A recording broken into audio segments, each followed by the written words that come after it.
নমস্কার বন্ধুরা, welcome to সিনে ইনসাইড। ভিডিওটি দেখার আগে একটি ছোট্ট লাইক দিয়ে আমাদের পাশে থাকবেন। অনুরাগের ছোঁয়া ধারাবাহিকে আজকের পর্বে দেখবেন উর্মি সূর্যকে বলে, আপনি ওর সাথে দেখা করতে এখানে কেন এসেছেন? দীপ বলে, আমি যাকে এখানে নিয়ে এসেছি। এটা শুনে উর্মি দীপকে চড় মারে। এরপর উর্মি জোর করে একটা ওষুধ সূর্যকে খাইয়ে দেয়। এটা দেখে দীপা উর্মিকে বলে, তুই ডাক্তারবাবুকে এটা কিসের ওষুধ খাওয়ালি? উর্মি বলে, সব কিছুর কৈফিয়ত কি তোকে দিতে হবে?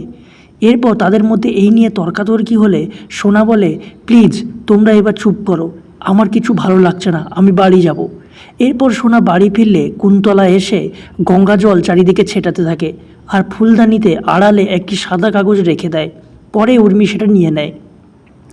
এদিকে দীপা রূপার কাছে এসে বলে, তুই ওখান থেকে চলে এলি কেন? রূপা বলে, বাবা তোমাদের ফ্যামিলি হিসেবে মনে করে, আমাকে তো কেউই মনে করে না।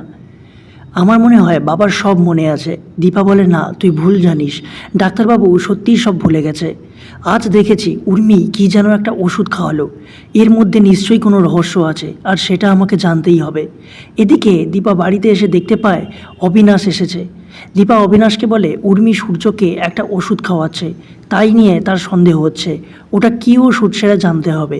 অবিনাশ বলে, আপনি ওই ওষুধগুলো নিয়ে আসুন, আমার এক বন্ধুর ল্যাব আছে, ওখানে টেস্ট করলেই সব ধরা পড়ে যাবে। তাহলে কি হতে চলেছে বন্ধুরা? উর্মির এই পর্দা কি ফাঁস হবে? জানতে দেখুন অনুরাগের ছোঁয়া। ভালো লাগলে আমাদের চ্যানেলকে সাবস্ক্রাইব করে পাশে থাকবেন। ধন্যবাদ।